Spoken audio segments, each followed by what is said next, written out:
মুসলমান সরকারি চাকরি করে, আর যে মমতা বন্দ্যোপাধ্যায় 2011 সালের 13 মে 34.5 বছরের বাম সরকারের বিরোধিতা করে বাংলার মানুষ যে মমতার উপরে আস্থা রেখে তাকে বাংলার অগ্নিকন্যা মেনে, তাকে বাংলার সততার প্রতীক মেনে, তাকে মেহনতি মানুষ গরিব মানুষের নেত্রী মেনে সেদিন যাকে ক্ষমতায় বসিয়েছিল তার মেন কৃতিত্ব দাবি করতে পারে বাংলার 4,26,00,000 মুসলমান।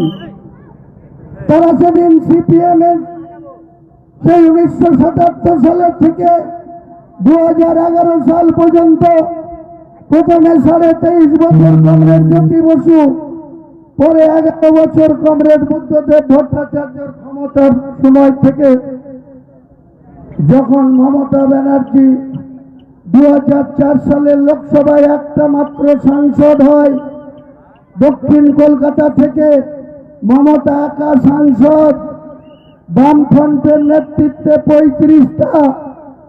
আমরা তখন কংগ্রেস করতাম, ন্যাশনাল কংগ্রেস 6 জন সাংসদ, 6 জনের মধ্যে মুর্শিদাবাদের 3,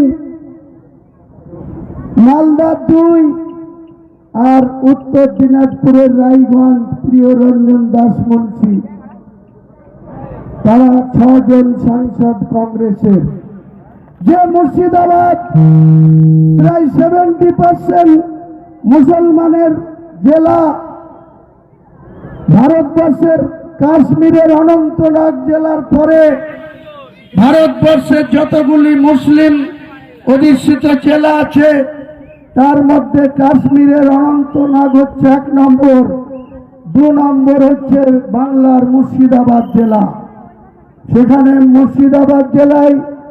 মুর্শিদাবাদ জেলার মুসলমানরা এতটা সেকুলার, এতটা ধর্ম নিরপেক্ষতায় বিশ্বাসী ছিল, তার জন্য বীরভূমের প্রায়ত পুনম মুখার্জি 72% মুসলমান অধ্যুষিত জঙ্গিপুর সিটে 2004 সালে কংগ্রেসের এমপি হয়, 68% বহরমপুরে মুসলমান মেজরিটি সিটে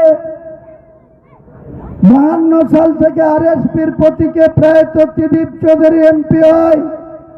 1984 সালে ইন্দিরা গান্ধীর মৃত্যুর পরে অতীশ চন্দ্র সিনহা কাঁদির কাকা বাবু, তিনি বহরমপুর লোকসভার এমপি হয়।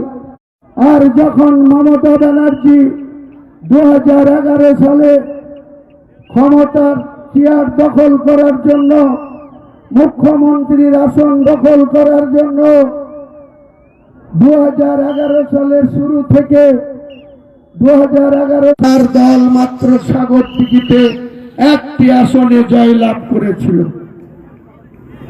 1টি আসনে সেও মারা গিয়েছে। প্রায়ত সুব্রত সাহা বহরমপুরে তার বাড়ি ছিল। সুব্রত সাহাকে যখন সাগরদিঘিতে প্রার্থী করল, সে একজন হিন্দু।